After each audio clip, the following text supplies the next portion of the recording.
came from very different backgrounds. Be classy, be genuine, be grateful. I wanted to help out and contribute and sort of give back to the people that had helped me. Man, welcome to the intro. No need for introductions. All about the world and the world what we discussing. Where every single thought that we had came from something. So it's funny that we made it when we started here with nothing. Gotta open up your mind just to find out why. When you lost inside the dark, just gotta turn on the light.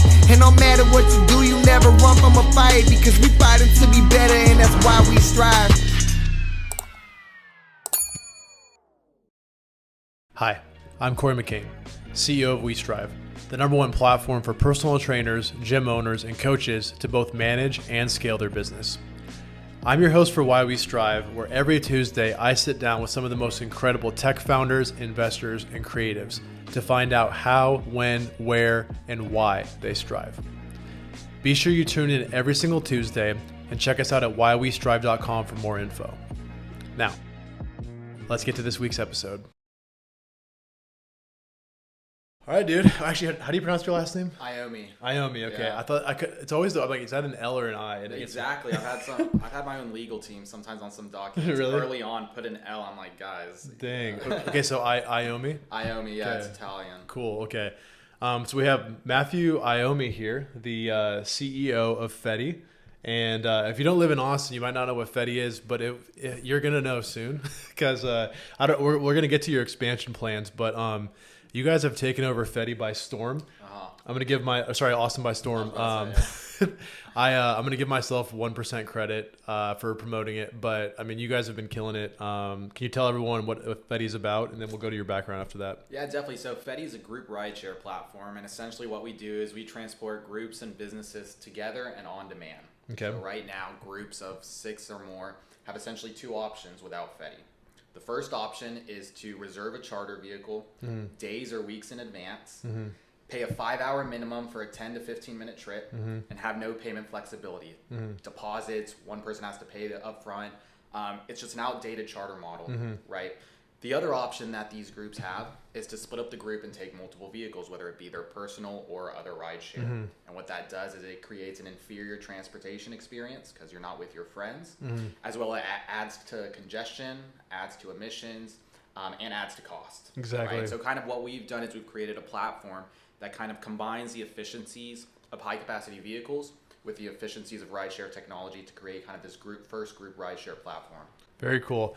I mean, that's more complicated than how I would have worded it, but that's definitely what you guys do. I mean, it's like you got rid of the need to, if you have 15 people, it's like you're no longer getting 7 people in one Uber on each other's laps illegally and then getting like 3 in the other, and you're crammed and you're uncomfortable, and now you're just like, oh cool, let's just call it Fetii. And I've done this like 12 times, so I can attest to how convenient the Fetii is.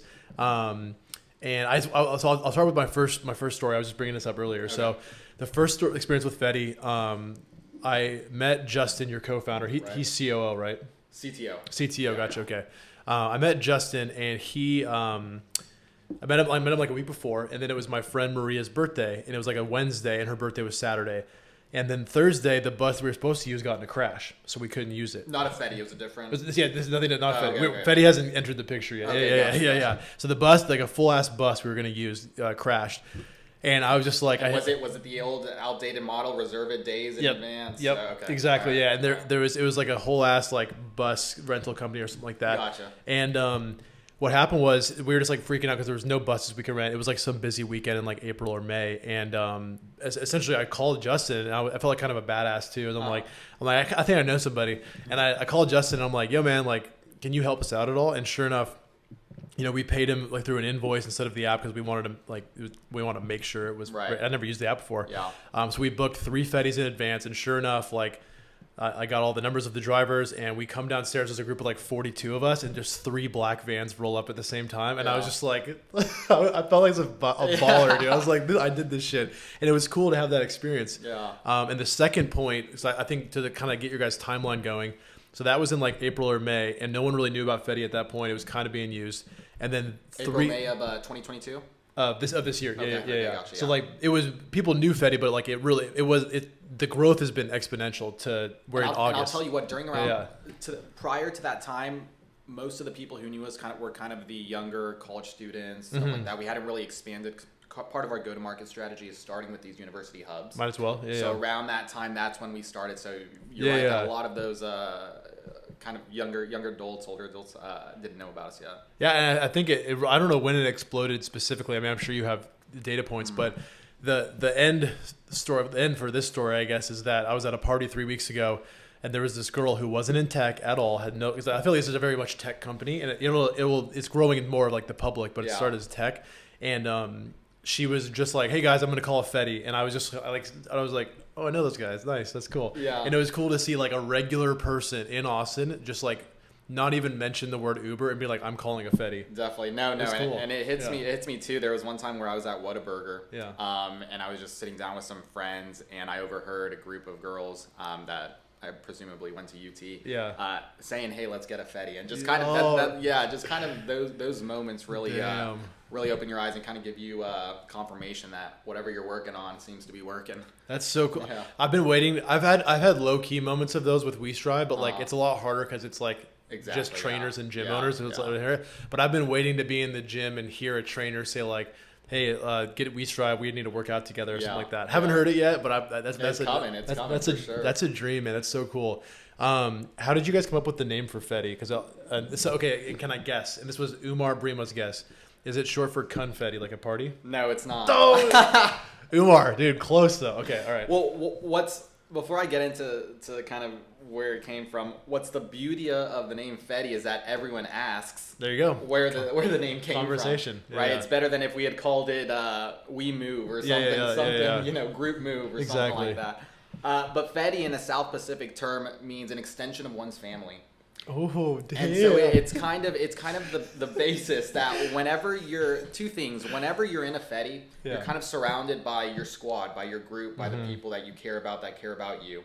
The other side to that is we like to say, you're an extension of one's family, and when you're in a Fetii, very rarely, if ever, do you have a frown on your face. Yeah. Right, because you're with the group of your friends, colleagues, coworkers, whatever it may be. Yeah.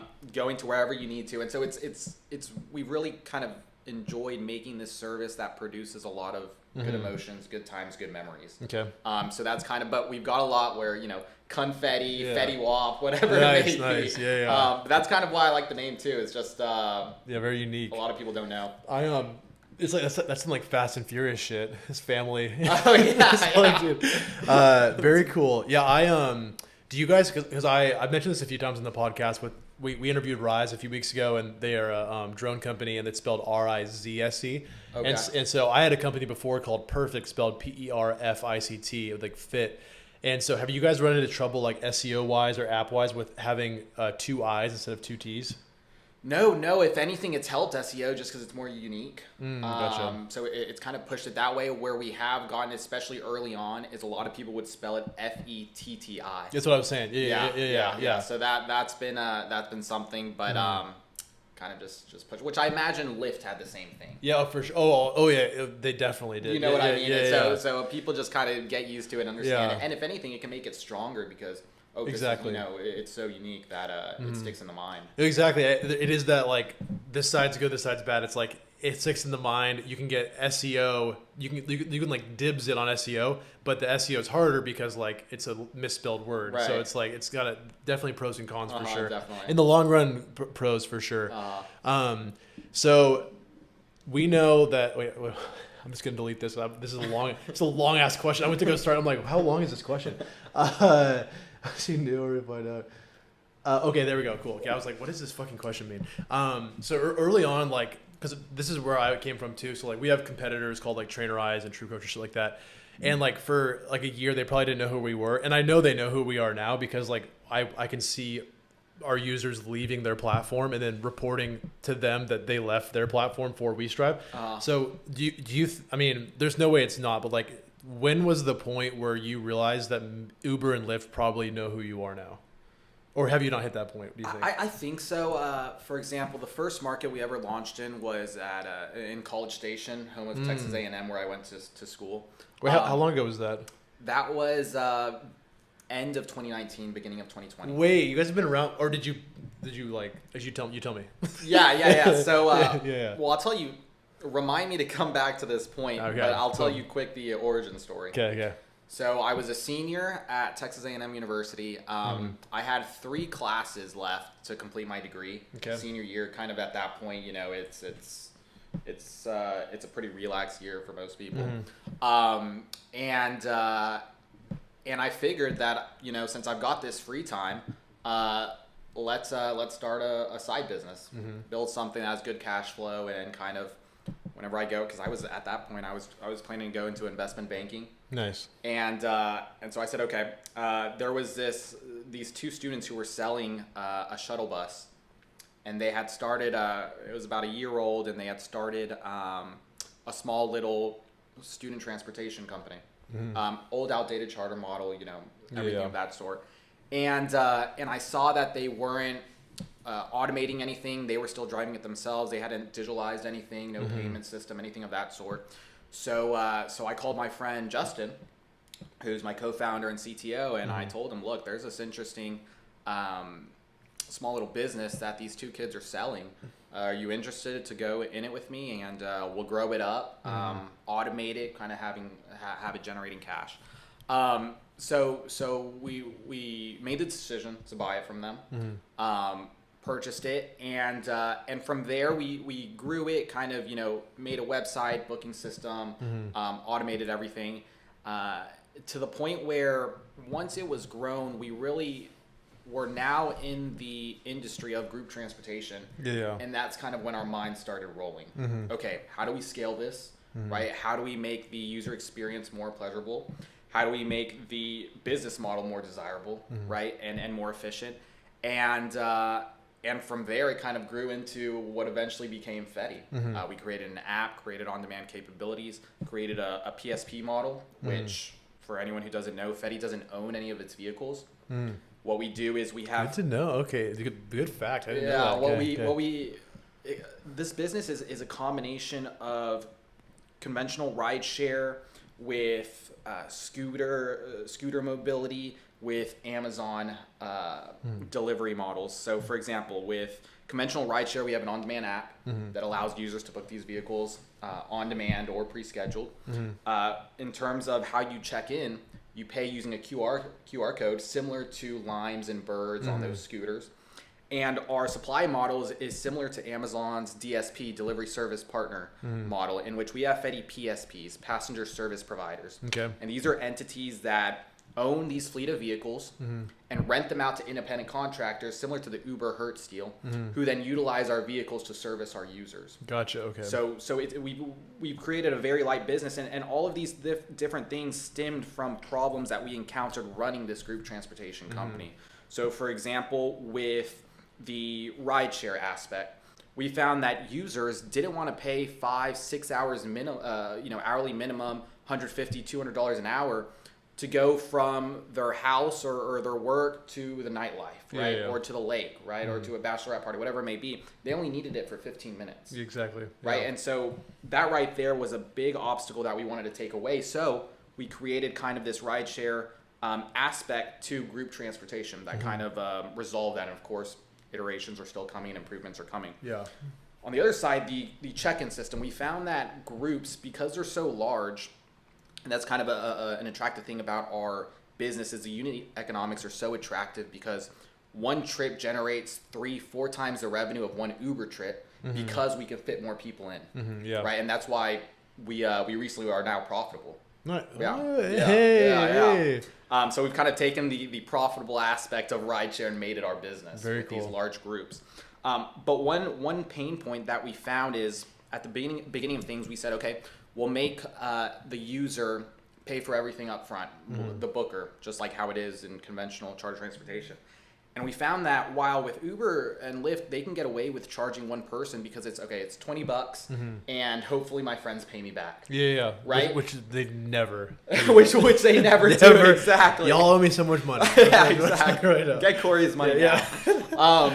And with Fetii, it's even more exaggerated because now all of a sudden you've got $200, $300 trips, and for one person to upfront pay that, it creates the accessibility for that service. It reduces that a lot. Exactly. So what we implemented was a QR check-in system that users, whenever they come in onto the vehicle, they'll scan a QR code that seamlessly splits the payment amongst the group. So now instead of one person paying $200, $300, right?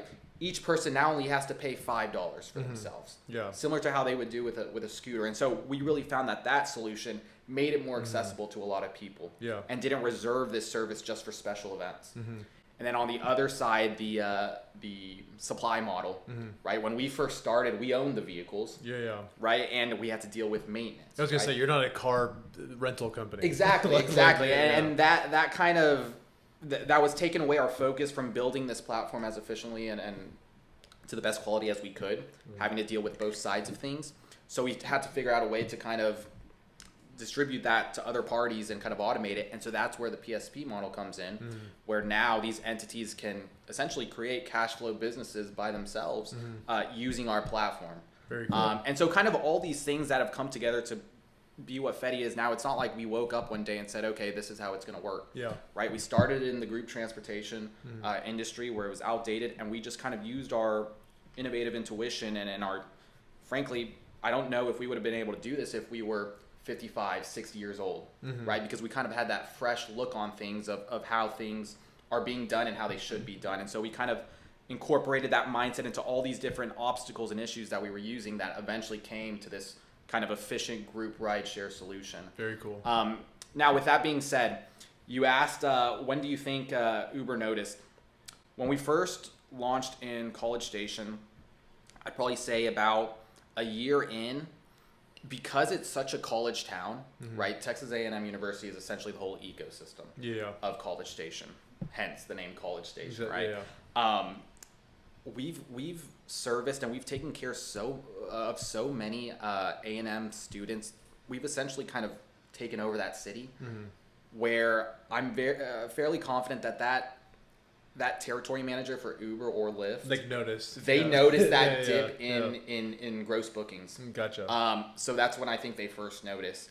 Now when it comes to Austin is so much bigger. Yeah. Right. And like you said, we're still new to Austin, so I think we put a little dent, but I think it's going to take some time for them to really notice.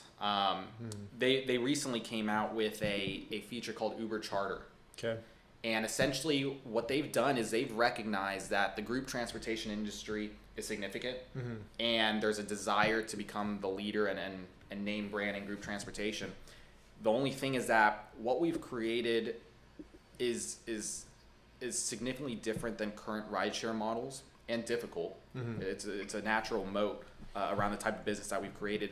So what Uber Charter was forced to do to kind of get into this industry is they're essentially a broker. So you can go into the Uber app, you put in your information, and they'll connect you to a charter transportation company.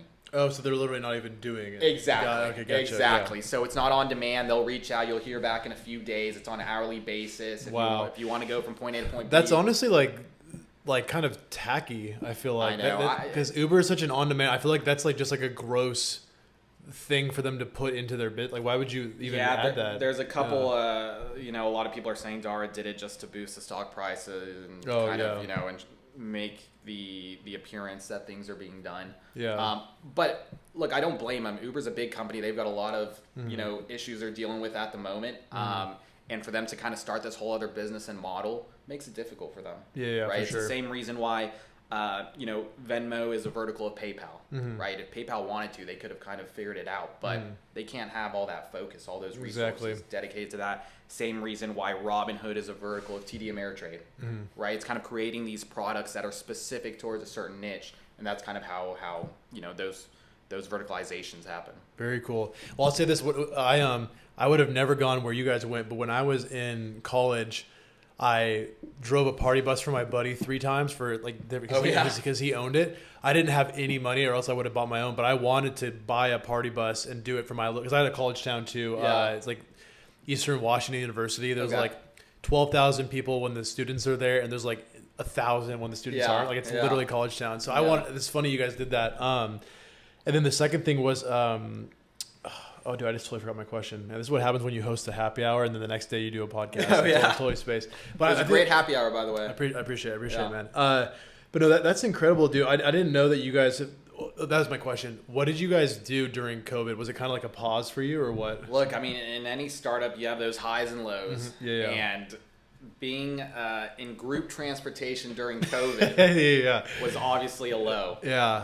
Well, are you big enough for governments to be like, hey, what's this Fetii thing doing? Or like, what is that?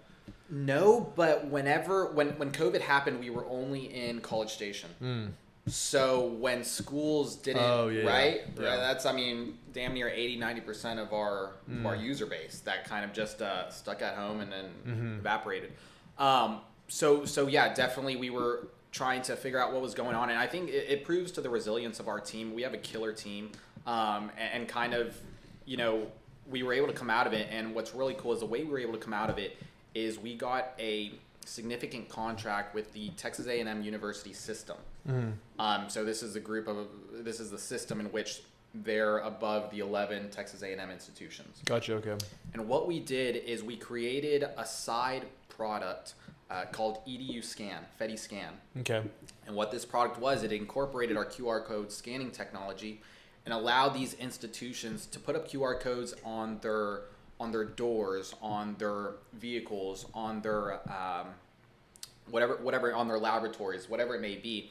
And users, kids, whenever school started, they had to scan into this QR code whenever they entered a classroom or entered any building. So that if one person tested positive for COVID, they could go into the back end, see all the people who were checked into that room, and notify them, say, okay, these are the people who may have been in contact with the COVID person. They need to go get tested. Interesting. And so that's kind of how we were able to come out of that. Interesting. Was that just with College Station, or who did you guys work with? Yes, I mean we worked with the system. So it was with Texas A&M in College Station, in Corpus Christi, in essentially all of them, Galveston, and so that contract. But I mean, it's just the ingenuity, right? To not say, okay, I give up. Let me go find a job.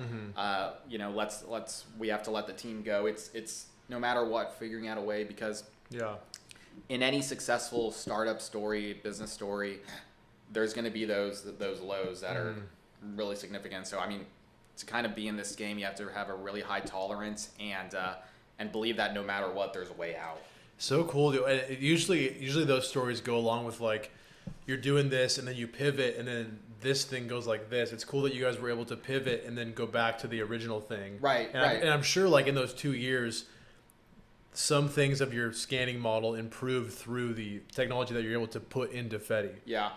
And that was a really important thing that I wanted to tell the team, and I wanted to tell our shareholders that, look, this is something for us to survive. Yeah. Right? This isn't the business that we believe in. Gotcha. Okay. Right? And it would have been very easy to say, okay, let's forget about this transportation thing and let's focus and go in on this COVID thing, because at the time, you would have thought anything related to COVID was the future. Yeah, for sure. And you find out that really it was what, a 2-year span, right? 2-3 year span. Yeah. And so, you know, we had a lot of investors pushing us saying, hey, you know, we really like this product. I think you should go, you know, devote all your resources to it, do it all your time. And I really made the firm stance in saying, no, this is a temporary solution. Right now, group transportation, the second largest household expenditure. It's a big problem. It's a big market. This is how we can solve this issue. This is what this company is about. And so it was really important. And you bring up a good point that it could have been very easy for us to just chill there. Yeah, for sure. Very cool. Exactly. And with the process that you were mentioning, when it comes to scanning, so how does that work? I mean, I've done it physically, but I can't remember because I was drinking each time. So, so let's say there's 10 of us, right? And I go up and I scan it first. Let's say the ride's $100. There's 10 of us, $100, makes it simple. So, technically I would be charged $100. The next person scans it. Is it now 50-50? No. So what it'll do is everyone will check in.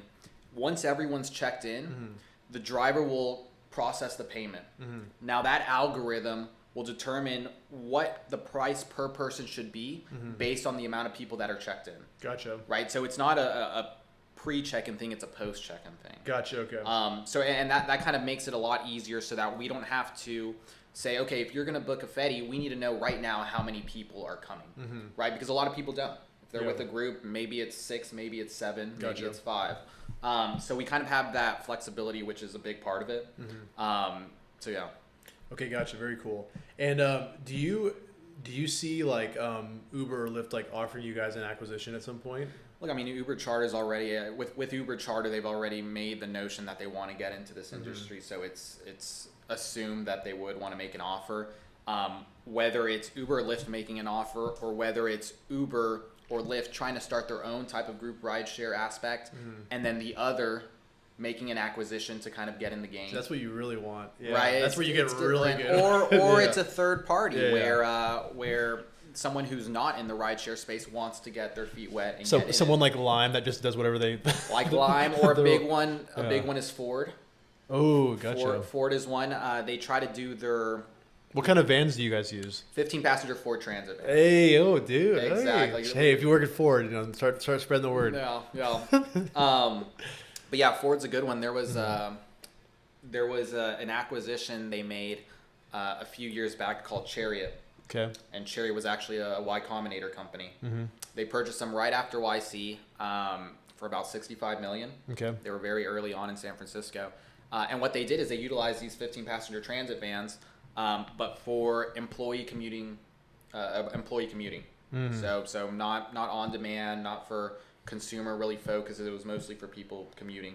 And they were purchased by Ford, and what Ford realized shortly after, and it's shut down in 2019, is that there's not enough utilizations throughout the day, throughout the week for just employees commuting, because you've got this 2-hour span in the morning, 2-hour span in the evening where all the vehicles are being utilized, and then they're just sitting idle. Yeah, that's ridiculous. So kind of what we've done is we've kind of come through the back end and built this foundation of on-demand group transportation and complemented it with corporate B2B employee shuttling, whether it's shuttling, commuting, or off-site corporate events. Yeah, it makes way more sense. I mean, like basically them buying that business, it's like you can only do it these hours, and you can only do it in major cities. Yeah, and that's your whole entire and getting those deals with companies. Yeah, and that bullshit takes time. No offense to those guys. What a not a good business model to invest in, anyways. For that valuation. Yeah. Would you want to have an exit, or do you want to see this become like a worldwide phenomenon? Like, where's your stance at? Look, I have a vision that Fetii vehicles will be the main mode of transportation in every urban city. Right? It starts with group transportation, group travel, with special events or just night out with friends, and it also plays in with employee transportation, whether it be off-site corporate events, commuting for employers or whatnot, which can also go into kind of a van pool option where people can be grouped up together, going to like place destinations. So what I see for Fetii is not just taking care of group transportation, which it is right now, but in the future taking care of almost all transportation. Yeah. So to answer that question is, it's going to be whatever I think is best to achieve that vision. Right? If I think not having that exit, going public, staying private, whatever it may be, it's going to be towards achieving that vision, which I believe our team can do. And with those questions, as well, it's kind of tell me what's going to happen in 2, 5, 10 years. Exactly. Yeah. You never know. Exactly. You never know. So any answer I give you is all bullshit. Yeah. It's all bullshit. You never know, and so that's kind of how I answer those. Gotcha. And then do you guys see yourselves going up or down capacity wise? Like, do you see yourself having buses? Do you see or vice versa? Do you see yourself having like a car, like an Uber? It's a good question. And right now, with these 15-passenger transit vans, they're so ubiquitous because they can handle groups as little as 6 to as high as 14, right, 15. And one of the main things that we're trying to do is remove congestion and unnecessary vehicles off of the road. Now, if we need to create kind of an option that kind of grabs that last 5-10% by using sedans, we may, but the primary focus is group transportation, right? 97 hours on average for each American is wasted per year in traffic. 97 hours of your life. That's staring at red lights in front of you, not moving. That could have been spent with coworkers building something. Could have been spent on building family. Right, on family, on lease drive. Yeah, there you go. Yeah, right, with friends, with your children, whatever it may be. And that problem of congestion is only getting worse. Yeah. Right. People like to say, "Oh, California has horrible traffic." It's not just California. It's coming to every urban city. We're seeing it in Austin, man. It's getting. When I first moved here a year and a half ago, I was like, "This isn't that bad." Now I'm like, "Dude, Jesus Christ!" I know, I know, and you know, a lot of these vehicles have one person in them. Yeah. Right. It's the amount of space that is wasted is unbelievable. Right. And kind of what I like to say to people whenever we're in the office, I say, look down, and a lot of people like to complain, oh, these scooters are littering the cities, the sidewalks, right? Have you heard that before? Oh, of course. Well, I lived in Venice when Lyman's Bird came out. Yeah. So like they're getting kicked over and shit. Exactly. Yeah. And I look down and I say, look, that's a fine argument, but look on the sidewalk, all these cars that are parked there 8 hours a day, not being utilized at all. Yeah. And you're not going to tell me that's not It's littering 20 the times as the well? size of a scooter. Exactly. Yeah. And so kind of in our vision of Fetii, we see us removing those vehicles and saying, look, you're not utilizing them. Why add depreciation on that vehicle? Why pay for these gas prices? Right? Why sit in traffic not being able to work or do anything else? Even just text. We can take care of that. We can remove these. We can make cities more accessible for all and just improve quality of life. And so that's kind of what the main goal of Fetii is to eventually achieve. Very cool. And I want to touch on hiring now. So a few points on that. The first thing is I'm going to pull my phone out and pull up my contacts. So you guys have, I have Francisco, Hector, Ike, Othmane, and Renee on here. Hector has picked me up 3 times in a Fetii. Yeah. I've met Othmane, I think, twice, and I think Francisco twice. So they clearly have stuck around.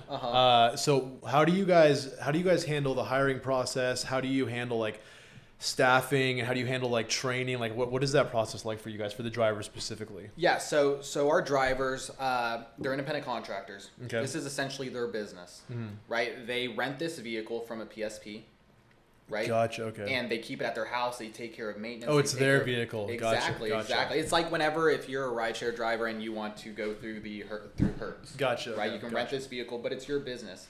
And so that's the beauty of it. And you say, you brought up a point where they've been around for a while. Shout out Hector. And they've been around for a while for a couple reasons. Obviously, you can't dance around the fact that they're making good money, right? And that's kind of the attractiveness of the unit economics of Fetii, is that our drivers are able to generate a substantial amount of revenue for their business because of the unit economics, because you're able to fit more people into a vehicle, whereas Uber and Lyft drivers, whenever you do the math, significantly lower because you can only take $20 per trip. Gotcha. Right, and so whenever you take into account gas, depreciation, Uber or Lyft's take, you're going home with a lot less. Yeah. Right, not to mention the personal depreciation on your own vehicle. Right, and so that's been a really attractive thing, and we've had low churn on the driver side, fortunately, because frankly they get to drive, they get to make money. It's a better atmosphere when you're dealing with groups.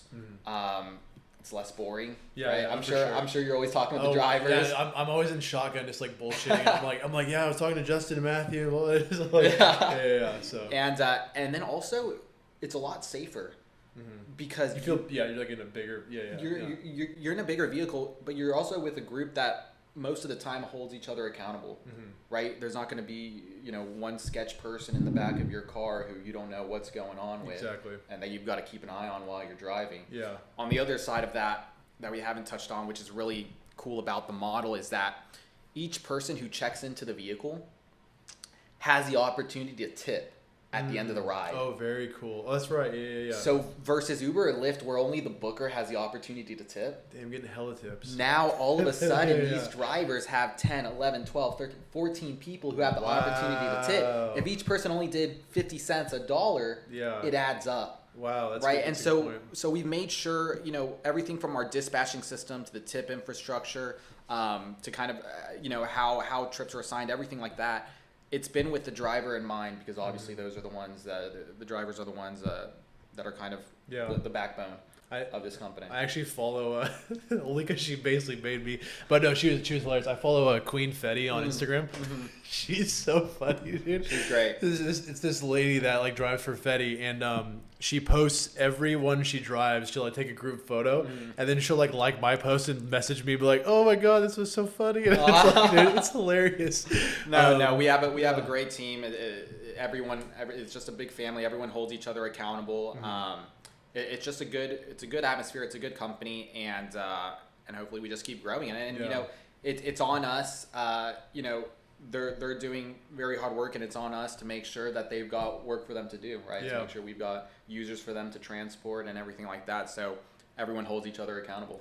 Very cool. And what's your guys' business model? Like, if you don't want to share the percentages, that's totally fine. But like, are you just making a percentage of like each ride booked, or like overall? I mean, I guess that's the only option. Yeah, so, yeah. I'm trying to. Yeah, so it's basically like a platform licensing fee where we take a percentage of the revenue on each trip. Gotcha. Okay. Yeah, Gotcha. yeah. And obviously, like, it's enough so that you guys are obviously profitable, but then it's also enough for them that they're like very happy doing their job. Yeah. Gotcha. Yeah, and I mean that's kind of Justin and I. Whenever we started, we didn't have a lot of money, right? We were coming, shortly after there was COVID, so kind of VC funding wasn't very high for group transportation during COVID.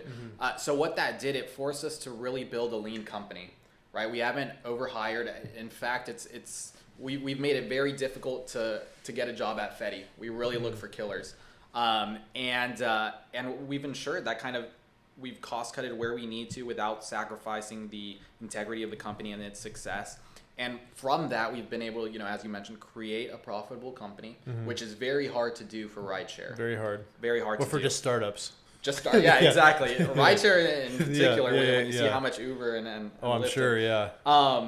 and so with that being said, this kind of leanness to the company has really made us stronger, right? And has really allowed us to do things that we wouldn't otherwise be able to do, which includes being able to give a lot of the revenue to drivers. Very cool. Right, and kind of make sure that they're taken care of, because of course if they're taken care of, then the company can grow. Exactly.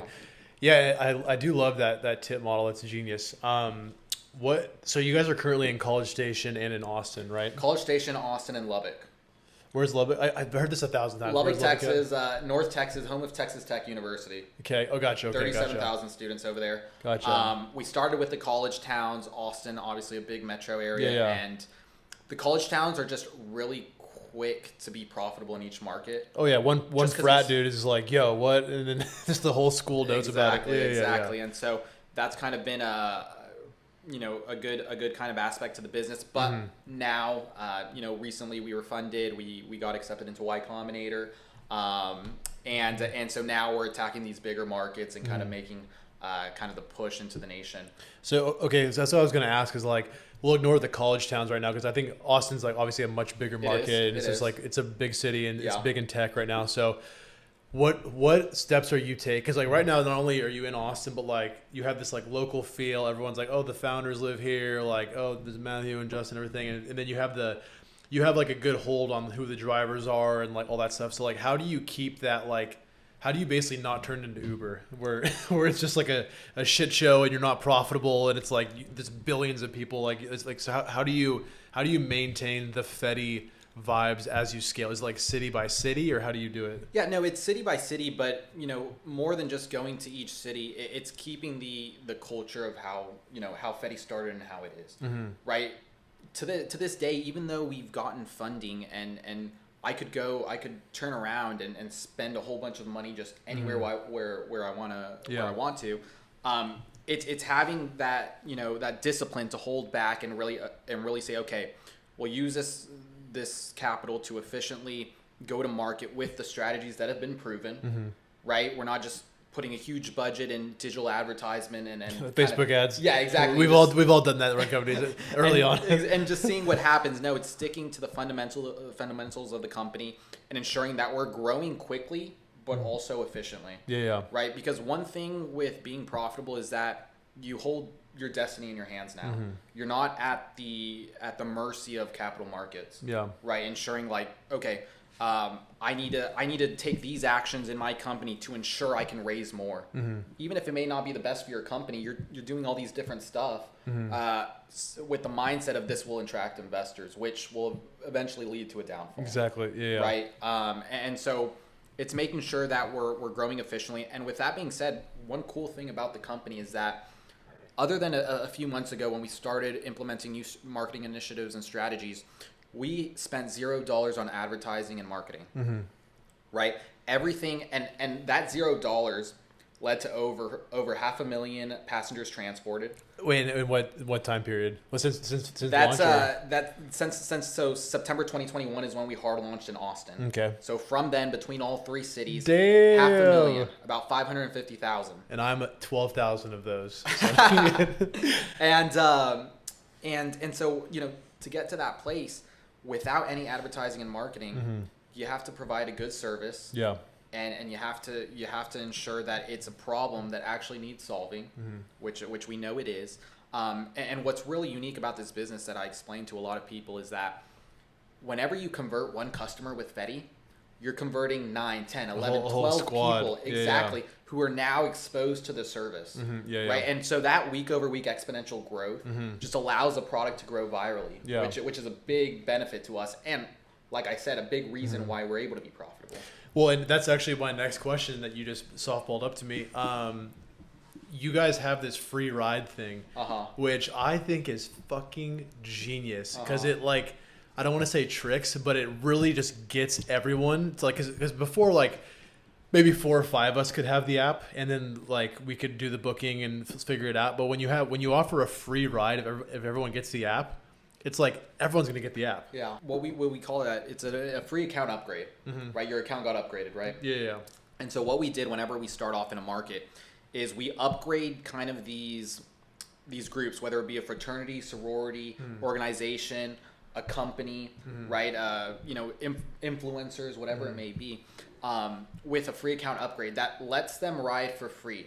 Now, here's the part is that it lets them ride for free. If they're riding with someone who doesn't have the account upgrade and they scan in, they still have to pay. Exactly. Right? Yeah. So it's not like we're giving the whole ride free. Yeah. Now, what that does with the person who's an influencer or trendsetter, let's say, or a part of this group that tends to go out, whatever it may be, they'll say, okay, I'm with a group of 7. I'm grouped with 10 or 6. Well, I've got this free account upgrade. Let's take this. Let's try it. Yeah. Everyone tries it. We didn't lose 100% of the revenue on the trip because it's only free for that person. And now all of a sudden, with that conversion, we've got 14 new customers. Gotcha. Yeah, that might have been what it was. Yeah. I think what happened was I think like 10 of us in the group had the free upgrade. Yeah. And so we got the free ride, and so it ended up maybe it was like 70% or 60% off or something like that. Yeah. But it was still cool to see like how that impacted the whole group. Yeah, which so cool. Which is allowed, and that's kind of one of the it's almost similar to kind of Tinder and Bumble's go to market where they would sponsor sororities and fraternities, host parties for them. You'd have to download the app to get into these parties. Yeah. It's kind of taking a lot of different things, but the same way how Tinder and Bumble were started by young adults, college students. Yeah. I really don't think this service could have been. Well, I don't think this service could have been started by anyone. It's very hard to start. But let alone by an older person who kind of doesn't have that insight of how young adults and groups tend to think. Exactly. Yeah. Right. And so, for example, a 60-year-old executive would have said, okay, throw all this money, throw millions of dollars into billboards, throw millions of dollars into Google ads and kind of conventional ways where the ROI might not be as high as kind of these efficient strategies, which we needed to come up with because we didn't have the capital. Exactly. Right. We had to figure out efficient ways to grow this business because we just didn't have a full. You don't have $2 million to put on ads. Exactly. Yeah. Which has allowed us to evolve into this profitable company, efficient, lean company that's in a position to grow. Right. I love and that. so kind of just everything kind of fell into place. I love that, man. And when you were in College Station, what was that? When you first decided to get the vans, what was that process like? Like, why are they? I mean, it's great. They're black and they look sleek, and you have the giant logo on the side. What was the process of picking a black van? Why 15? Like, what was that process? Well, in College Station, when we first started, we had because we were putting all our own money in it. We were going across the country buying whatever we could. Oh, you're just buying vans on like Craigslist, stuff like Yeah, that? exactly. No, exactly. And it wouldn't even be these nice vans that we have now. It Right. would be kind of these 30 passenger shuttles, Nice. like nice. airport shuttles. Nice. Okay. Yeah. yeah. So I remember I was traveling to Houston because some dealer had one, Nice. or had a 15 passenger low roof van. Oh, nice. Going to wherever I could to find one and put in these deals, these financing deals to add to our supply so that we Yeah. can grow demand and grow the business. And So cool. And so, at that time we were finding anything we can. Now fast forward to Austin and it's kind of everything's more mature. The black looks sleek. It looks really sleek. But yeah. we've got some gray vehicles in the fleet. We've got some white vehicles Gotcha. in the fleet. So we don't discriminate in terms of that. We just make sure obviously discriminate. Yeah. I'm just saying, dude. I think I'm just gonna be blunt. Like I feel like the black van is kind of a staple of yours. Yeah. I feel like if I saw a white Fetii van, I Have you might not be seen confused. a white one yet? I might have seen a gray one. I've never seen a white one. Okay. But like when I see I'm telling you, when I see I don't care what color it is. If I see a black one, it's a Fetii van in my mind. Like so I'm just letting you know from like a user perspective, Yeah. like because we saw black vans going, someone's like, "Oh, it's a Fetii van," and they drove by. That's from outside looking in. Yeah. I feel like it has to be black. Yeah. Well, there you go. I'm just saying.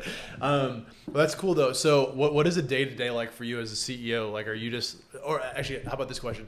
Do you ever book a Fetii for yourself and just like maybe you don't know the driver personally and see what the experience is like? Definitely. Like a undercover boss. Like a secret shopper. Yeah. We've done that, and just make sure that the quality. I mean, it's important for whatever company you're in. To keep on trying the service and find iterations. And so there's been plenty of times where I'll see something wrong, and then we'll communicate to the driver, hey, whenever you're checking people in, follow this process. Yeah. We had someone report that you didn't do this or this, and kind of just for training purposes, kind Gotcha. of make it more efficient. But yeah, we have done that, and I think it's a great way to improve things. Absolutely. So what does it day to day look like for you, like just as a CEO for a Fetii? Yeah, I mean, look, we're in a startup, so no day is the same, which I enjoy. Which is beautiful. I enjoy. Dude, every day is different for me, and I'm like, I would hate if every day I did the same shit. Yeah. I mean, some days there's fires that need to be put out. Other days, whether it's communicating with our investors, right? Whether it's marketing, PR, working with our engineering team, kind of figuring out go-to-market strategies, trying different marketing initiatives. It's kind of, you've got to wear a lot of different hats in this. What's fortunate, and I'm really fortunate, is that our team is killer. I've mentioned it a couple times now. It's definitely not a one or two man show. Everyone firmly believes in the vision of Fetii, what we can achieve, all the good that we're doing, right? We've removed hundreds of thousands of vehicles already, just because of the amount of trips we've transported. Nice. We're creating good memories. We're stopping people from driving and drinking, right? So we're doing a lot of good, and that's kind of the mission that we believe in. And everyone, when they come together, I don't think anything we can't do. So it's really just ensuring that the company keeps moving, doing what I need to do, as well as everyone else doing what they need to do. Very cool. And when it comes to like legalities, like, do you guys have? Is it like not? It's not illegal, but like, how does it work legally wise to like start this kind of a business? And is that different state for state? Like, can you just be like, I'm also going to do Fetii? Obviously, it would be a successful, but like, could I just go out there and start doing a van rental service in an app? Like, look, if you would ask me that 12 years ago, it'd be a very different answer versus now when Uber and Lyft have kind of paved the way. Yeah. Right, and so what they've done, and they've spent billions of dollars. You're like, sweet, thanks guys. Yeah, exactly. They've spent billions of dollars kind of revolutionizing what transportation looks like, which has kind of led the path for us. Now, it doesn't go to say, just like with any company, there's going to be things that we need to approach state by state, or when we go international. Yeah. Right. Which will come to that, but fortunately, it's the kind of, in terms of regulations and policy wise, a lot of it's been already kind of paved. Very cool. Yeah. And when it comes for you guys, when you guys are out there pitching, how much have you guys raised so far? And then how much you raised so far? Are you raising now? And then what is the kind of like the pitch that you give to investors? Like, you're going to change transportation, or you're changing group, or like, what is the pitch? Yeah, well, I won't say the total amount that we've raised. Fair enough. I like to, and in terms of kind of what we say to investors is, fortunately, as I said, we're not at the mercy of capital markets. So taking any money and just taking what we call in the industry dumb money, right? This is no value add money. It's just capital. We're not in a position where we need to do that, right? So it's looking for those strategic investors that can really provide value add, whether it be now or in the future. And is that more like an angel, like a VC, or like kind of combination of both? Combination of both. You know, we've had some great angels that have, you know, provided a lot of value add, and you know, for example, Y Combinator has done phenomenal in terms of helping us and positioning us. Are you with them right now? Or? Yeah, we're with them. We were in the summer 2022 batch, so very currently cool. with them. Nice, dude. Very cool. Nice, nice. And so the demo day, I think by the time this airs, demo day will have happened. Nice. So that's the amount of, you know, effort they've given to us is significant. They put us in contact. I've spoken with. They put us in contact with the founders of Airbnb, right? Founder of Coinbase, because all these. Y Combinator was the investor not only in Fetii but in Instacart, right? DoorDash, which are deliveries. Coinbase, Stripe, Dropbox. Yeah, their contact book is endless. Exactly, exactly. So they've been a lot of help, and they're great to work with. And so it's finding those strategic investors, because if that was just, for example, they invested $500,000. If that $500,000 was coming from just one person who was going to give us the money and just sit back, we wouldn't have taken it. Exactly. We don't need to. We don't need to dilute everyone. We don't need to add people to our cap table who essentially we don't need. Gotcha. Which I think is a lot of people, you know, should understand that whenever you see in the headlines, oh, this company raised this much amount of money, all I see is that, oh, this company's founders lost this much amount of equity. Exactly. Yeah, you know, and so a lot of people like to associate the amount raised with success, when I think people should be, you know, should acknowledge that it's a big commitment to take, you know, large amounts of capital from people, and you've essentially now owed them the, you know, you now owe to them that you need to do everything in regards to giving them a positive ROI for what their fund needs, when it may not be necessarily what's best for the company long term. Yeah, exactly. So just a lot of different pros and cons. But in terms of how we go to the investors, we tell them, look, we don't need your money. You know, this is what the company does. Tell us how you could help, right? And if there's a good fit, then we can discuss further. Very cool. Yeah. Are you guys raising right now? Not right now, but Okay. well, this will air after demo day. So we are going to start raising middle of September to help us push into the nationwide expansion. We're looking at a couple different markets, which include Nashville. Okay. That's a very logical next step for Austin. Nashville, yeah, they've got a big group scene. They've got Vanderbilt, Belmont, Broadway. It's a growing city. Phoenix is another attractive one for us, as well as just larger markets like LA, San Francisco, a lot of good ones. But essentially, it's just keep on growing, keep on you know, providing this service to customers around the world, and keep on aiming to achieve that vision that I mentioned of where every urban city is utilizing Fetii primarily for all their modes of transportation. That's awesome, man. And I'm not going to say anything, but like, this podcast has only been live for the month of August, and we've already had one of our episodes have 2 VCs reach out to invest. Oh yeah. So it's like, I'm just saying it. Yeah. We don't get insane viewership. So what, you want the finder's fee? No, I'm just saying. I should have the finder's fee for the other one. But no, we don't have tons of views yet, but the views we have are pretty quality people, I will say. Well, look, I'll tell you this, Corey. You've done a spectacular job of kind of making your mark in the Austin scene. Because when did you move here? Like a year and a half ago. A year and a half ago, and now everyone in the startup scene knows your name. I'm doing my best, incredible. dude. I'd say everyone in the startup scene, like pre-Series A, knows my name. Right, I'm trying to. Where are you Series C founders at? Let's talk. Where are you? They're hiding in the cracks of Austin. I know. But yeah, I appreciate it, man. I mean, I'm just trying to network and grow my, you know. No, it's been great. Yeah. Awesome. You guys are always welcome at all my events and everything. Appreciate it. Yeah. So one thing I was going to ask about in regards to the fundraise. So you're going to have all this money ideally and like keep growing. At any point, does it make sense to own the fleet of vehicles? Good question. And something that we have thought about. It's very capital intensive. It's a big headache. Is it worth the headache? Like price wise? Yeah. Right now it's not. Yeah. Oh, for sure not. Yeah. But like I said, you know, you ask me in 5, 10, 15 years. Exactly. Things change. So is it out of the question? No.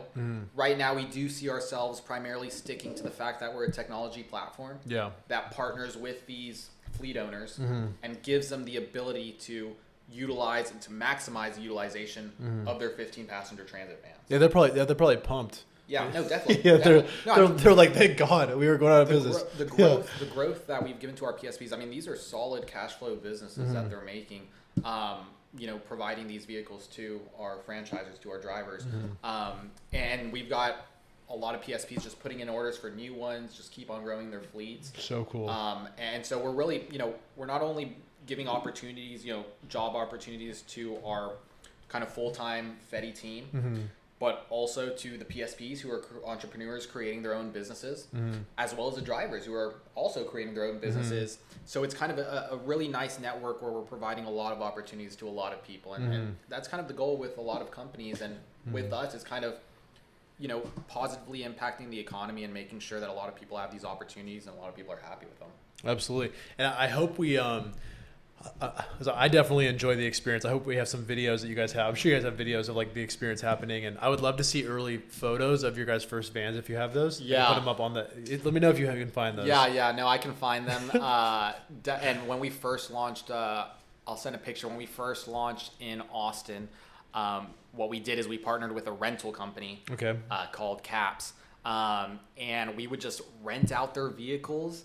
Probably like 5, 6, 7 of them when we first started, and just utilize those. Had drivers go in them. So did it say Caps on it or what? No, it didn't say Caps. We would buy stickers and just throw on Fetii on them. Nice. And so I've got a picture that I'll find where I'm in the parking lot of Caps. It might have been the first day of the Austin launch. Yes. So we can plug that in. So amazing. And then maybe I'll try and find some early on pictures where we were using those shuttle buses in College Station. So if you have a picture of you as a baby with like a van toy, that'd be cool too. Oh, yeah. It's like since he was 3 years old, he knew that he would change group transportation. so amazing, dude. Yeah, exactly. So last question here. Where is make sure this freaking audio is still, and we're good. Where is Fetii going next? Like what's your guys' next move? Or never let them know your next move, maybe. I don't know. No, I mean, look, the next move is essentially keep on going towards a vision of every urban city. And so what that looks like is growing our presence in Austin. Okay. There's still so much growth left to do in Austin. Oh, yeah, you guys will keep. More people will find out. Right, we've just touched. And as I mentioned, we're just now getting... Everything has been word of mouth and organic growth. Now we're putting capital into different marketing initiatives to determine the customer acquisition cost for these initiatives, what the ROI looks like, how much capital we should put into them, so that whenever we go into these other cities, we already have the data the blueprint. Say, exactly. Yep. And so already we've got a good playbook that we got from College Station, Lubbock, and Austin of kind of how to enter that go-to-market strategy. Primarily starting with these hubs of 20 to 30,000 customers, college, university hubs. Like hubs, like kind of surrounding the. Exactly. You're kind of like this is attacking from all sides. Exactly. So we attack these hubs very efficiently with that free account upgrade that you mentioned. And now we're kind of implementing these different strategies to know how to attack kind of the broader market, which is, for example, groups like us who go out and everything of that sort, whether it's going to the lake, co-working events, offsite corporate events. And with that blueprint, now we can go into these new cities and look, this is what we did here. Some things are going to have to be tweaked for certain cities logistically, how they're set up.